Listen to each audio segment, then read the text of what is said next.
Hello there, I'm Madonna Yoder, and this is Gathering Folds. Today we're going to be talking about the Advanced Twist Techniques lectures that I have planned for this year for June 25th, July 2nd, and July 9th. Those are all Wednesdays. These lectures are going to be at noon at New York time, and it's free to attend. But if you want the recordings, crease patterns that go along with the lectures, past recordings, I've done Advanced Twist Techniques, I think 3 times already. Those can be, you can get access to all of those for $40, which is less than the usual price, and that'll be true through the last lecture. So what I want to talk about mostly today in this video is why I came up with these ideas that I'm going to be sharing in Advanced Twist Techniques. So when you're designing origami tessellations, the way that I design is with tilings. Tilings are these arrangements of shapes that let you see things about your pattern before you fold it. So it lets you see, okay, I'm going to get a pleated border with the repeats matching up with the edge, like this pattern, or I'm going to have, I can choose one or the other. Either the repeats will match with the edge and I'll fold all the way to the edge, or the repeats will not match with the edge. And so repeats not matching with the edge and still having a pleated border would be more like this one. And these are things that I can read off of the tiling because of how I'm using it before I even fold any grid lines. Another thing that's really useful with the tilings is it tells you precisely, like, okay, you have your set of shapes. You see exactly how many different shapes you need to make choices for to make the pattern repeat. And one of my tricks is taking that set of shapes, like say hexagons and triangles, where there's 6 triangles off of each hexagon and 3 hexagons off of each triangle, and saying, well, I don't want to choose just 1 hexagon and 1 triangle. I want to choose 2 hexagons and 1 triangle. I want to choose 2 hexagons and 2 triangles. I want to choose 2 hexagons and 3 triangles. In this case, the triangles all happen to be closed. I want to choose even more options. And you can make that happen, and that's what I'll be talking about in the first lecture of Advanced Twist Techniques, by seeing where the symmetry points are going to land on your tiling. And this is not just true of the hexagons and triangles tiling. And by the way, I should mention that these patterns where you see these pentagon shapes and these kite and rectangle shapes, those are all hexagons under the hood. They're hybrid hexagon twists that have certain corners tucked under, but they all have 6 pleats, and so they match in a hexagon tile. So looking at the designs from a tiling perspective allows me to say, okay, I have these options for this tile because it needs to be in this position of symmetry. I have these options for this other tile that does not need to be in a position of symmetry. And that's where you can bring in all these asymmetric hybrid twists in 6 different orientations on either side of the paper, and you really explode the number of patterns that you can design. Now, this isn't only applicable to simple tilings like hexagons and triangles. In this tiling, which is the hexagon rhombus, there's a triangle on the back there, and then it loops back to another rhombus before connecting back to the hexagon. Here I've applied an extended symmetry pattern also, and you can really see it with these different sizes of triangles on the back. In a more standard use of this tiling, all the triangles would be exactly the same. You would have a choice of one hexagon, one rhombus, one triangle. That's it. But you can apply this method of changing how the symmetry points interact with the tiling in any tiling. And you can learn things about that. Like, okay, if I have, for example, the 3 distinct symmetry points that are needed to have the pattern repeat forever, it's always, well, almost always 3 for the hexagon symmetry, square symmetry, equilateral triangle symmetry, I think I already said square, but rectangle symmetry. You're really working with 3 points. With the rectangles, you also have the mirror symmetry lines. With a parallelogram type symmetry, you have 4 distinct points to work with. But anyways, if your distinct points are inside of twists, then that is a stronger constraint than if some of them are in spaces between twists. Because if it's a space between twists, it's bordered by pleats and it's always going to be flat, no problem. But if the symmetry point is inside of the twist, like it is inside of this hexagon and that triangle,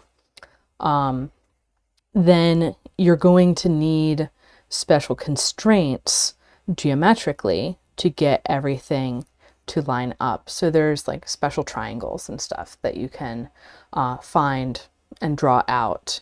For the hexagon symmetry case, it would be a 30, 60, 90 right triangle, which if you're designing by drawing your crease patterns with the crease pattern templates that I have inside of Advanced Twist Techniques, which is mostly how I design, then it's very easy to just draw that triangle or choose the positions of 2-fold and 3-fold rotational symmetry first, so that when you copy those around, that 6-fold position in the center is going to just have the 6 pleats going in. And for the most part, unless you're working with double depth pleats or something, that's always going to result in a nice hexagon twist. What size of hexagon and how far away the other things are, well, that's a different question. So the first topic for Advanced Twist Techniques is expanding the symmetries on a tiling. And I'm going to be presenting proofs, or one proof really, that one proof in 2 cases, the hexagon case, hexagon/triangle symmetry case, and the square symmetry case, that you can keep applying your symmetry points to the tiling in different ways with this copies of the center further and further out indefinitely. There's literally infinitely many ways to apply symmetry to a repeating pattern. And you can really see this by coloring the shapes in different ways. And that's an equivalent statement. Like there are infinitely many different colorings of a particular arrangement of shapes. Same statement as there's infinitely many ways to apply symmetry points in a tessellating pattern to those shapes. So every time you apply symmetry differently, you unlock a new set of origami tessellation patterns. You unlock a different set of ways of choosing the twists that make up the pattern.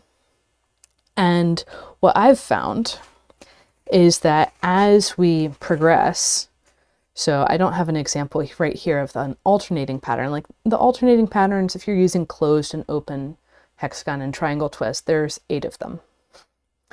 Hexagon, closed or open, triangle on the same or opposite side as the hexagon, triangle, closed or open. So 2 choices times 2 choices times 2 choices is 8.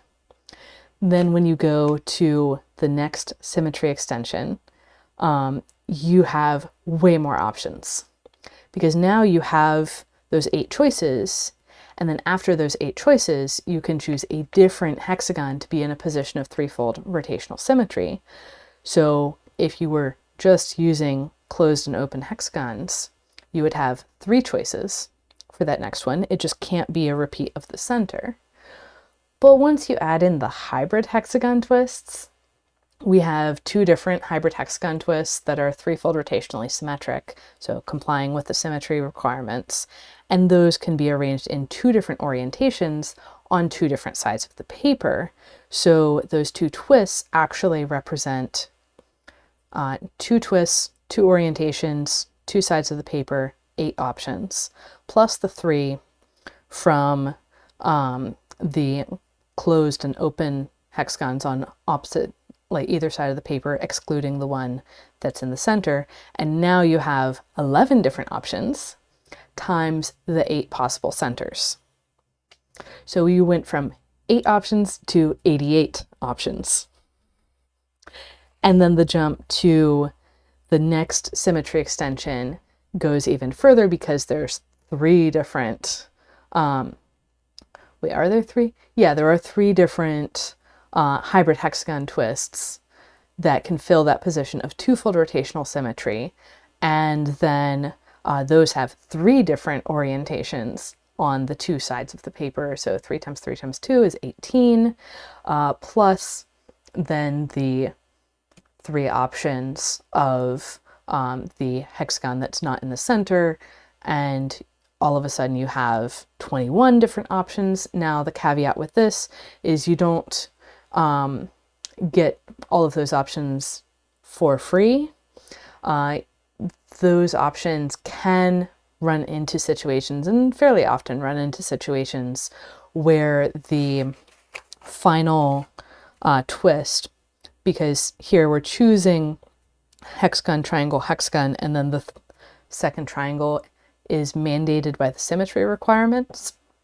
Excuse me. So you run into the situation where that final triangle is a cursed triangle twist quite often. But with, what was it, 8 times 21 different options, 168 options, you can work around that and still find nice designs. Then coming out to the third symmetry extension, it really blows up. By the time you get out into the second hexagon, I calculated it out once, and it was over 1,000 different design options, because these asymmetric hexagons have 6 different orientations that you can put them in. And yeah, there's so many patterns that can be made by using this trick of applying symmetry differently. Because each time you move those identical positions further apart, you are massively increasing the number of potential patterns. In some tilings, it's more of a massive increase than others. Like this hexagon's case is a really strong increase in the number of potential patterns because of the hybrid twists and their different orientations. So I've just kind of barely scratched the surface of applying extended symmetry onto other tilings. This is a really ripe area for exploration, that you can just kind of go wild and see where are the patterns that you like best, and start creating your own style so that you can have your own designing style. You can start your own explorations. And that's really what Advanced Twist Techniques is geared towards, helping you start your own explorations into origami tessellation design. So the second topic that I'll be working with is extending the tiling, or expanding the tiling is what I like to say. Creating new tilings that let you get different effects. So these two patterns might look pretty similar at first glance. They both start with this open hexagon and then closed rhombus tucked up under, but then they continue, in the pink case with triangle twists, in the white case with rhombus twists. And then here we have a second position with a hexagon that's not the same position as the first one. Here we continue and all the hexagons are the same as the first one. I have this triangle in here, and that completes the structure.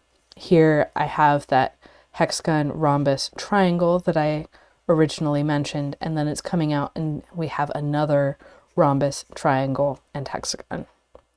So playing with different structures, even with the same starting motif, can get you very different results. And another example of that is these three patterns. They all have kind of similar motifs. This open hexagon and then this ring of stuff around it. In this one, the hexagon in the middle is not just a single hexagon, it's a closed hexagon with 6 rhombi. And then you come out and you have this set of twists that are not directly connected to each other like they are in here. They are instead more of a flagstone connection where they're both going down to twists on the other side of the paper and just happen to sit next to each other. Then in this one, I took the idea of this pattern and said, well, what if those triangles were rhombi? What would have to be true? And good morning, everyone. Glad you could join me here. And so, like, if that is a rhombus instead of a triangle, then how can we make this repeat? And there's a couple different ways to go about it. And I believe, yeah, this is one of the patterns in the Advent of Test 2024 ebook.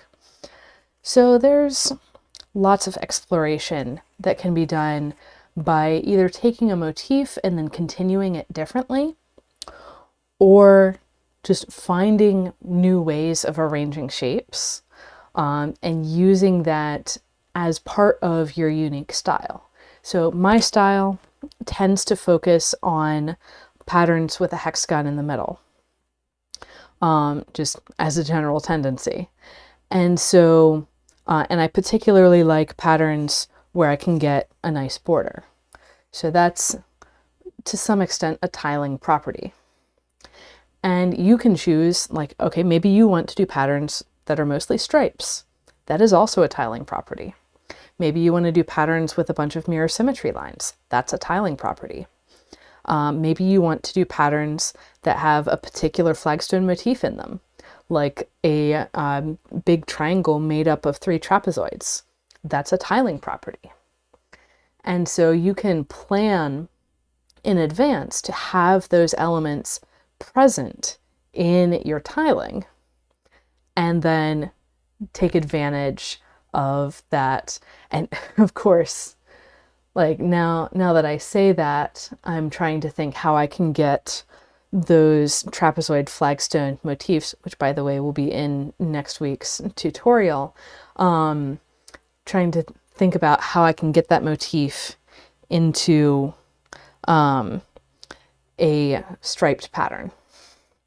So yeah, every time I talk about these things, more options come up.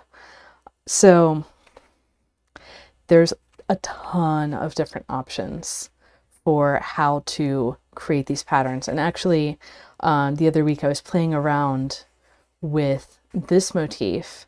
I was like, well, what if I had another tiling that had like some other stuff in between these guys? And I was able to figure it out just by playing with the tiling first and then seeing how things are going to fit together in that structure. So that brings us to the third topic, which is how to shift patterns, either by changing the spacing or changing like a particular pleat, one direction or the other, to create new designs. So these first 2 examples are taking alternating patterns and then changing the spacing. So this one is called Corset. I think it was a design that my Tessellations by Tiles students came up with a couple years back. And this takes a closed hexagon, closed triangles pattern and picks one direction of tiling breaks to add 1 grid spacing. That's exactly what's going on. That's as simple as it is. So in some directions, there are 3 spaces, and in other directions, like 3 spaces between twists, in where I think, well, whichever way it's going to come out. But in other directions, okay, yeah, 2 spaces between valley folds. It's a little easier to see here where we can see 2 spaces this way, 2 spaces this way, 3 spaces this way. So there's lots of ways to look at the tiling, back to the tiling again, and say, hey, there's this whole line here that does not pass through shapes, that just passes on the edges of shapes. That's a line where all the pleats that cross it are parallel, and I can just move those further apart or closer together however I like. And so this is an example of doing that with 1 direction of tiling breaks out of the 3 that were available. In Promenade, I think is the name of this one, I took an alternating pattern of square twists. So this is actually the same on both sides. And said, okay, this tiling break I will not shift. The next one I will shift. And I'm going to alternate 0, 1, 0, 1. Or in terms of the number of spaces, 2, 3, 2, 3, 2, 3. And do that in both of my possible directions. So the square tiling, the equilateral triangles tiling, the hexagons and triangles 6-fold tiling, even hex tri, rom tri, these are all tilings with true tiling breaks.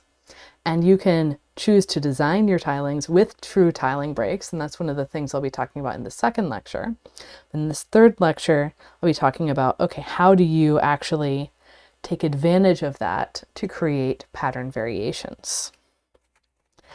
And then there are the slightly weirder options, which is basically if I had a pattern with open hexagon twists on one side and closed triangle twists on the other side, just alternating, then I can take selectively some of those pleats and move them over 1 grid spacing, which tucks the corner of the hexagon under and turns the triangle into an open triangle twist.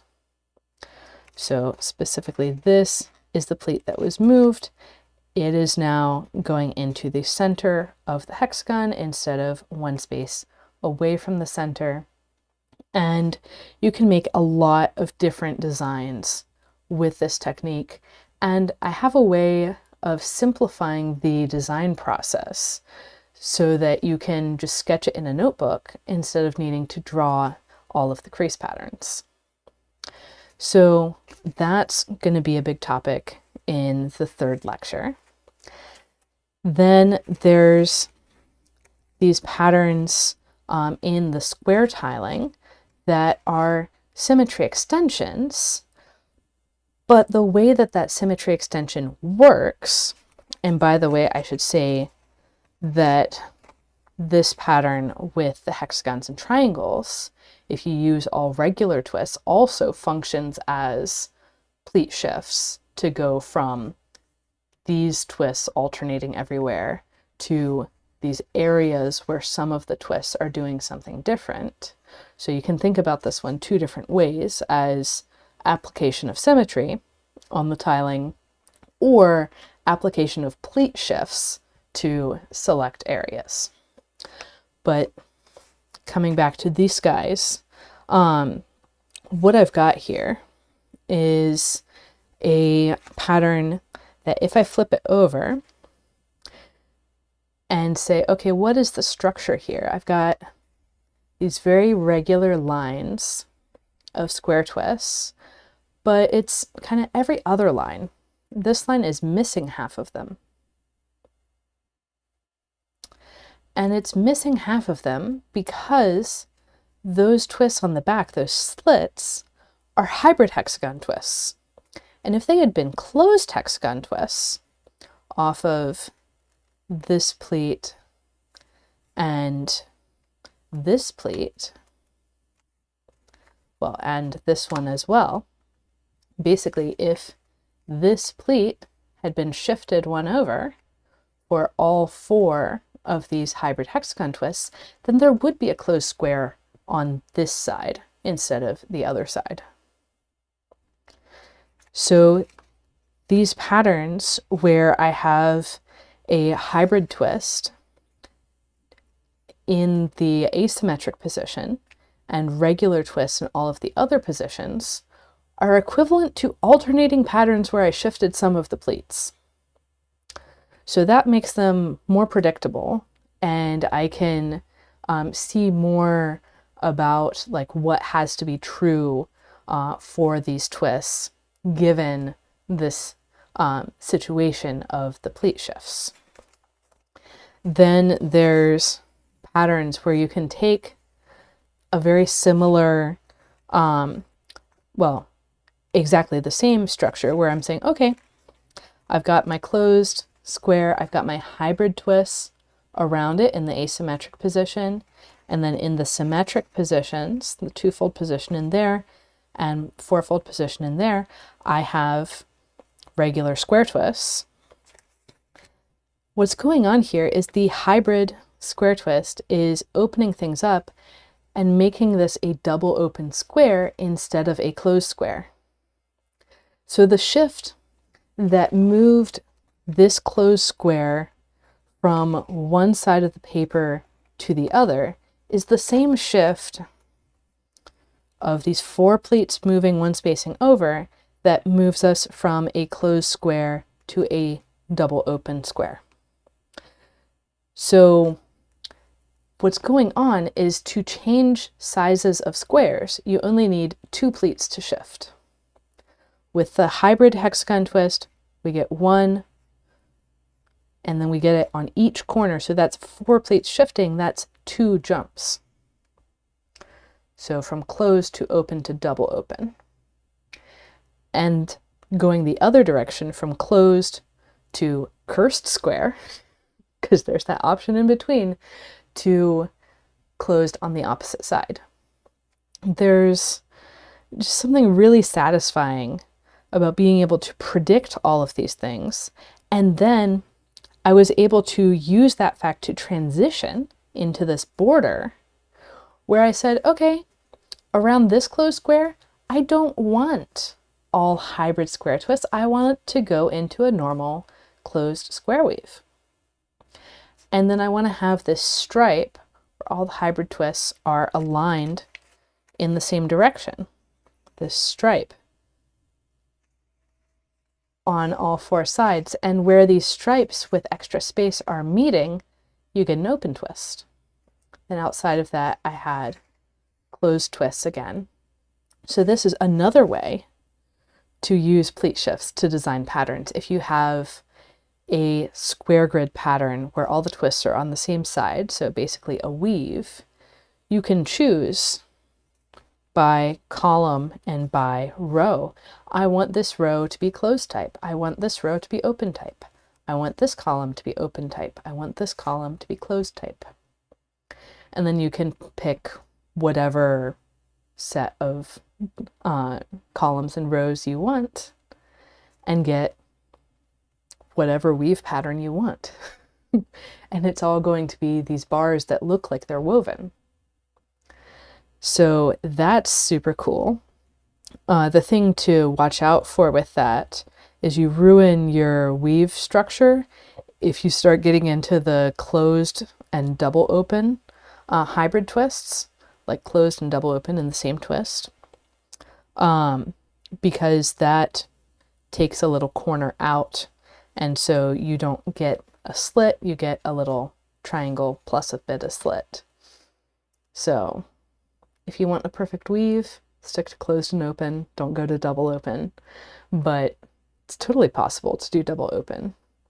And yeah, there's so many things So many things that you can do with these square twists. So not just this extended symmetry type variation, but also the column and row variation. And then even when you get into compound twists, you can come in here and say, okay, I want all of these nice big compound twists, but I have these two tube pleats feeding into this compound twist. But if I don't want it to take up that whole space, it doesn't have to. I'm going to have to change all 4 of these in sync, because this pleat goes between these 2 and this pleat goes between these 2, and likewise for these pleats. But I can take a patch of 4 and just go, shunk, make them smaller. So here I have double open square as the center of the compound square, and here I have closed squares, which is why we have this 2 grid spacing gap. So there's a ton of ways to create pattern variations, and if I was to repeat this further out, there would be a lot of ways actually to vary it. I could do chunks of 4 and 4, and then really any chunk of 4 can be varied, whether it's slightly overlapping, not quite the not quite checkerboard in my chunks of 4, but any chunk of 4 of these bigger squares can be converted into 4 smaller squares. And the same goes for regular twists, so not compound twists. So I'm excited for these advanced twist techniques lectures. I'm curious to see if y'all have any questions. Please write those in the chat. But yeah, there's a lot of exploration that I've been doing in the last 5-6 years. And advanced twist techniques is where I really dive into the specifics of, okay, here's the theoretical grounding that applies to all tessellations. And here's some moves that you can do. So in the past, I've covered like, okay, you want to change your twist, you can stretch it out, you can tuck a corner, you can hybridize 2 different shapes, you can do all of these different maneuvers. You can make it isoarea, you can do all of these different things. And then we talk about like how to chunk it into these different designs, what variations we need to make, like the isoarea twists in particular. How do those interact with tilings? One of the themes in the crease patterns I'll be adding to advanced twist techniques this year for the pleat shift lecture is you can take any pattern of hexagons and triangles and make it isoarea. Literally any pattern of regular hexagons and triangles. I haven't figured out how to make the hybrid twist isoarea yet. But what you can do is you turn all of the hexagon twists into isoarea twists, and then half the triangles flip sides. And now you have an isoarea pattern, whether you've done a symmetry extension on it or not. So you could do that with a pattern like convection. Just turn all the hexagons into isoarea hexagons, and then half the triangles flip sides. And I would be really curious to see whether that isoarea version of convection looks any different from an isoarea version of alternating of like an open hexagon closed triangle weave. But that would be an interesting experiment to run. We might get something weird, or because these are kind of pleat shifty. And the theory behind that is each hexagon takes 6 pleat shifts to change the size. Each triangle takes 1 pleat shift to change the size. So we have 1 pleat going into each of these triangles from the hexagon. So those are shifting in lockstep. Every time the hexagon shifts 6 pleats, the triangles each shift 1 pleat. So what I can say from that is the closed triangle on opposite sides of the paper is the same distance apart on the number line of twists. And yes, I do have videos on the number lines of various shapes of twists.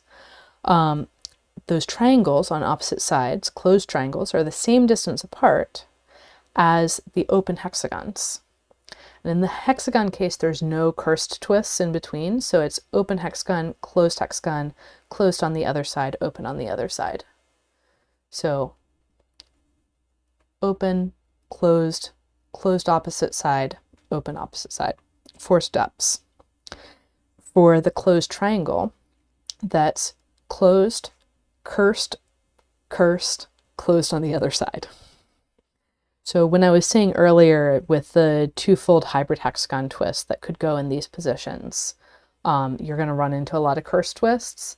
That's why. There's twice as many of them to find. Twice as many pleat orientation or pleat arrangements that lead to cursed triangles as there are for, say, cursed squares. Which, yeah, is a risk. If you're doing these pleat shifty things with square twists, you can land on a cursed square. The reason I call them cursed is because you would have to pre-crease them. So you can't just start with a blank grid and fold. You would need to actually figure out where those cursed squares are, or take a hit to precision and try and pinch them in place once you get there. But I do also have a video on the cursed twists. So those are the topics that we'll be talking about in Advanced Twist Techniques this year. Like I mentioned at the beginning, anyone can watch these lectures for free. So that's one of the things that I'm doing this time around to make these ideas more accessible to more people, because I want to encourage more people to design their own origami tessellations. If for no other reason than because, like, there's infinitely many in several different directions, and yeah, I am not an infinite being and I do not have infinite time, and there's no way for me to explore them all, and I love seeing new patterns. And so I want to make these lectures nice and accessible. And then if you do want the recordings, crease patterns for a bunch of stuff, there's already like 85 crease patterns in there from previous rounds of Advanced Twist Techniques. And I'm going to be adding 30 more this year, 10 for each lecture. And the crease pattern template files. So the basic crease pattern template files I have available for free at training.gatheringfolds.com. You can go and see all of my freebies there. But the advanced ones, which are the ones that I actually use in my designing, those are only in Advanced Twist Techniques. And then there's, let's see, so recordings of this year, recordings of previous years, crease patterns from previous years, crease patterns from this year, those template files. There's like 17 hours of recordings already in there, and we're going to do another like 4.5 hours from these lectures. So the lecture format is going to be an hour of me talking through things. I have slides for each of these topics, and then 30 minutes Q&A. And we might get into like designing things in these or like figuring out new tilings, working through design problems, working through like actual techniques for, okay, if I apply this symmetry to this tiling, then what things should I choose first to make sure that it works out? And yeah, 30 minutes Q&A. The recordings will be put up same day.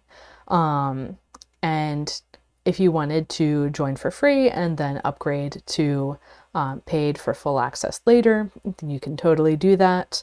Right now there's a discount until the end of the third lecture, where Advanced Twist Techniques is available for $40 instead of $57, the usual price.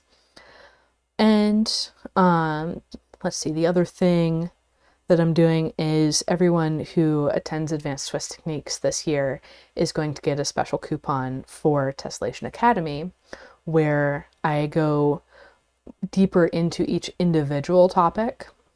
So we had a whole topic on open hexagon and closed triangle twist combinations, of which there are way more than I could fit into Tessellation Academy. And like, we do 8 crease patterns per month, and there's a lot more than 8 of these patterns. We also did a topic on the second symmetry extension of the hexagons and triangles 6-fold tiling, which is what this pattern is. We've done topics on patterns with hybrid square twists. I think this was one of the tutorials for that month. We've done patterns. There's one coming up in a few months of symmetry extensions on the square tiling. Next year I'm going to do one on compound twists. There's, yeah, so many things. If you wanted to work on patterns like these, there's a topic in Tessellation Academy for using pseudo tiling breaks. There's a topic for folding in stripes. There's going to be a series of topics coming up this summer that are particularly relevant to building new tilings, because it's going to be hexagon, triangle, hexagon, and then something else. Or hexagon, triangle, rhombus, and then something else. Hexagon, triangle, trapezoid, and then something else. So you get some more of the exploration and the specifics in Tessellation Academy, where we're covering more of the theory and general ideas in Advanced Twist Techniques. So I don't see any questions in the chat.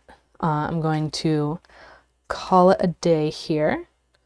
Happy folding, everyone. Hopefully I'll see you in those Advanced Twist Techniques lectures. The link to register is down in the description. So happy folding, and see you there.